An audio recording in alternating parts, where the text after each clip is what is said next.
RKB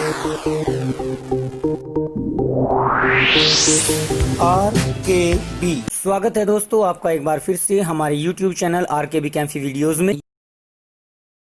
कक्षा 10 का आपका चैप्टर चला हुआ है धातु और अधातु, जो कि तीसरा चैप्टर है और इसमें हमारा टॉपिक धातु क्रम या धातु का निष्कर्षण हमने आपको पढ़ा रहे हैं। अब इसमें हमने आपको जो पिछला टॉपिक पढ़ाया था वो पढ़ाया था अयस्क का सांद्रण, जिसकी हमने दो विधियां आप लोगों को करा दी थी, जिनमें एक विधि थी आपकी गुरुत्वीय पृथक्करण विधि, गुरुत्वीय पृथक्करण विधि। और इसमें हमने आपको एक क्वेश्चन भी दिया था कि आप ऐसे पदार्थों को छांटिए, ऐसे पदार्थों के नाम ढूंढिए जो इस विधि से पृथक किए जा सकते हैं। स्पेशली जो कार्बोनेट अयस्क होते हैं वे भारी होते हैं, अशुद्धियां उनमें हल्की होती हैं। इसी प्रकार से जो ऑक्साइड अयस्क हैं वो भी इसी प्रकार के होते हैं। इनका सांद्रण हम गुरुत्वीय पृथक्करण विधि द्वारा करते हैं। ये विधि क्या थी आप पिछली वीडियो में देख सकते हैं। दूसरी विधि हमने आपको बताई थी चुंबकीय पृथक्करण विधि, चुंबकीय पृथक्करण विधि।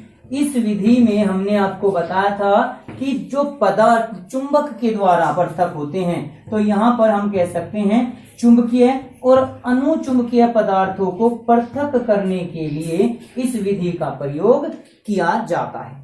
तो ये दो विधियां हम अभी तक आपको पिछली वीडियो में समझा चुके हैं, बता चुके हैं। आज की वीडियो में हम आपके लिए जो नेक्स्ट टॉपिक लेकर आए हैं वो होता है फैन प्लवन विधि। ये नया टॉपिक है जो बहुत ही इंपॉर्टेंट है, जिसको froth flotation FROTH froth flotation method कहते हैं। इसका शाब्दिक अर्थ अगर हम देखें तो फ्रोथ फेन यानी झाग, फ्लोटेशन प्लवन यानी तैरना की विधि, यानी जब अयस्क झाग के रूप में तैरता है तो उसकी जो विधि होती है उसे फैन प्लवन विधि या फ्रोथ फ्लोटेशन मेथड कहते हैं। एक और मैं आपको यहाँ पे बता दूं, जो गुरुत्वीय पृथक्करण विधि है इसको लेविगेशन विधि भी कहा जाता है। तो कभी कभी अगर आपके एग्जाम में ये लेविगेशन के नाम से आ गई तो आप लेविगेशन में गुरुत्वीय पृथक्करण विधि को ही लिखेंगे। इस प्रकार से हम आज की इस विधि को लेकर चलते हैं, जिसमें आपका टॉपिक आता है फैन प्लवन विधि।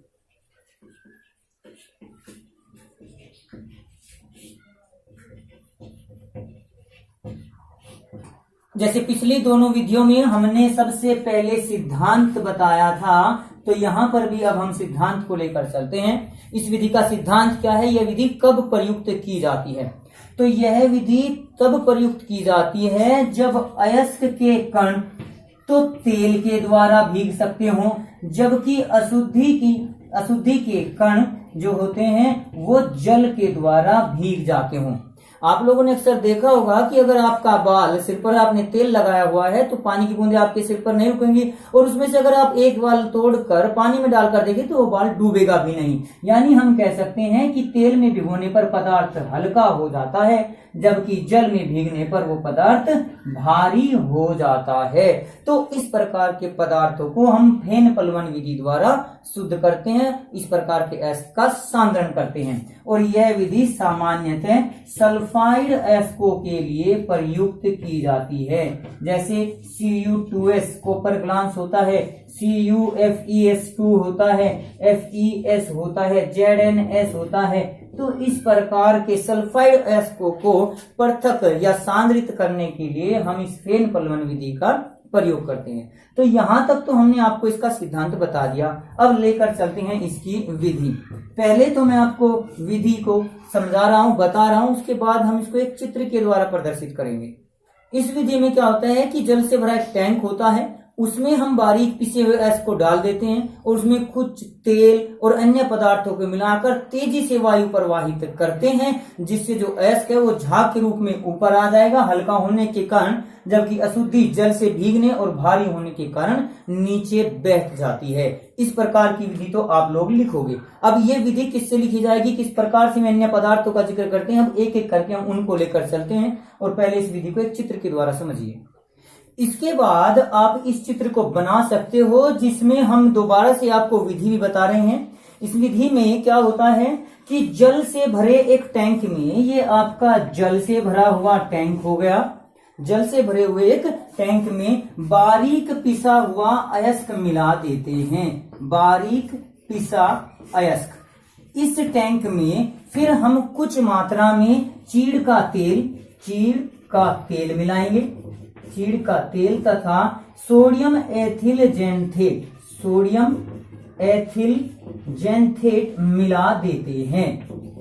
उसके पश्चात इसमें तीव्र वायु, जैसे पाइप के द्वारा हम फूंक मारेंगे तो वो पानी के अंदर बुलबुले पैदा करेगा।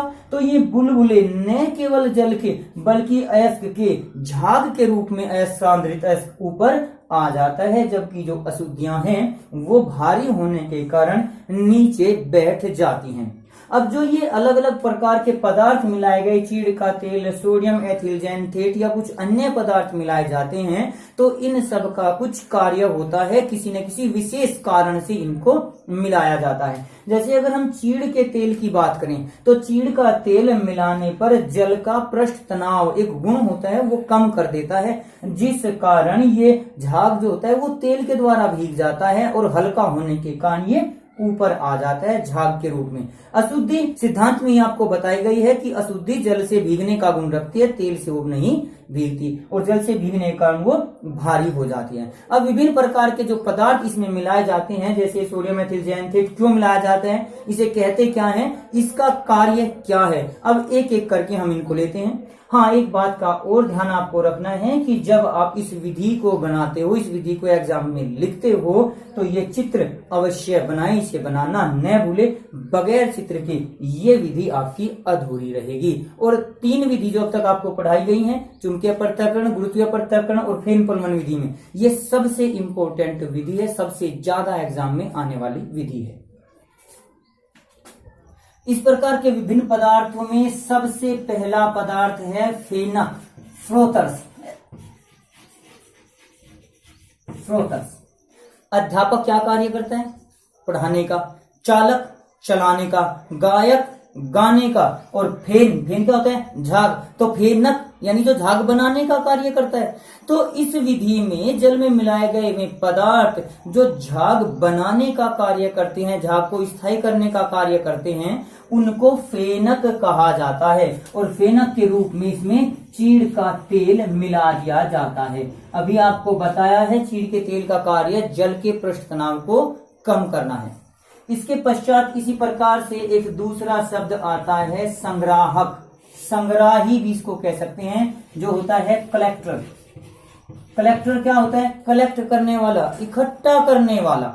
अब यहाँ पर हमें इकट्ठा किसको करना है, पैसा तो इकट्ठा हमें करना नहीं, कलेक्ट करना नहीं, यहाँ इकट्ठा करना है हमें झाग। तो वे पदार्थ जो झाग बनाने में सहायता करते हैं, ये तो फेनक तो क्या है, झाग बनाएगा जरूर, उस पदार्थ को, अयस्क को झाग के रूप में परिवर्तित करता है, लेकिन संग्राहक उस झाग को और ज्यादा मात्रा में बनाने की हेल्प करता है।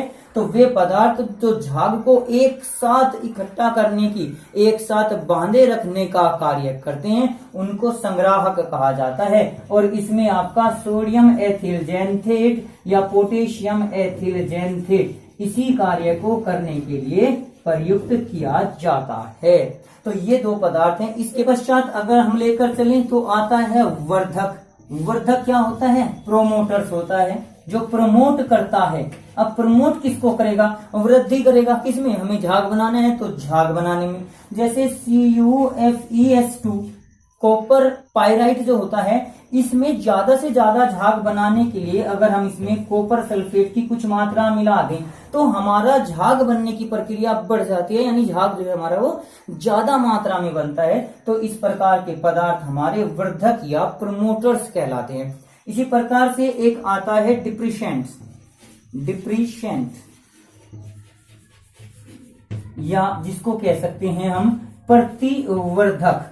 वर्धक बढ़ाने वाले, प्रति यानी एंटी प्रमोटर्स जिसको बोलेंगे, प्रतिवर्धक यानी जो वृद्धि नहीं करते बल्कि घटा देते हैं। इनका एक कार्य और होता है कि अगर हमारे पदार्थ एक ही मिश्रण में 2 प्रकार के पदार्थ हो गए, जैसे कि आपका एक तो ZnS हो गया, एक CO2S हो गया, यानी कि यहाँ पर कॉपर भी है और जिंक के सल्फाइड, दोनों के दोनों सल्फाइड है।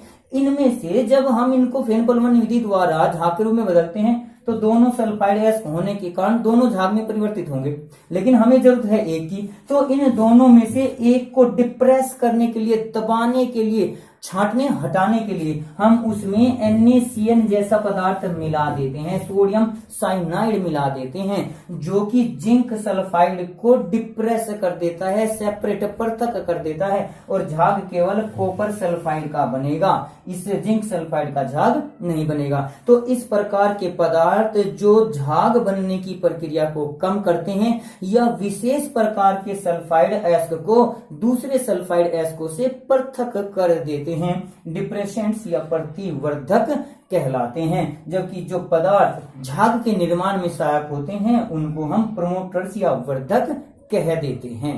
तो फेन पलवन विधि में न केवल फेन पलवन विधि बल्कि ये छोटी छोटी सी 4 परिभाषाएं हमने जो आपको बताई हैं, इनको भी आप लोग अवश्य याद कर लें। वैसे एग्जाम में आपसे ज्यादातर फेन पलवन विधि को ही पूछा जाएगा, उसमें आप उसकी परिभाषा, उसका सिद्धांत और उसका वो चित्र बना देंगे जो हमने आपके सामने प्रस्तुत किया है। लेकिन कभी कभार अगर छोटे क्वेश्चंस के रूप में आपसे पूछा जा सकता है तो इन पॉइंट्स के बारे में भी पूछा जा सकता है, इसलिए आप इनको भी तैयार जरूर करें। वैसे मैं आपको पहले भी कह चुका कि अभी 10th में ये टॉपिक बहुत कम मात्रा में है, लेकिन जैसे ही आप 11th 12th में पहुंचेंगे तो बोर्ड परीक्षाओं में इन्हीं टॉपिक्स को थोड़ा सा विस्तार पूर्वक दे दिया जाता है। अगर यहाँ पर आपके ये छोटी मात्रा में, छोटे रूप में याद हो गए तो अच्छी बात है, आप आगे जाकर इनको ज्यादा दिक्कत में नहीं पड़ेंगे। लेकिन अगर आप यहाँ इसको याद नहीं करते तो फिर आगे भी आपको समस्या का सामना करना पड़ सकता है। अतः आपको हम कहेंगे कि आप इनको याद यहीं पर ही कर लें।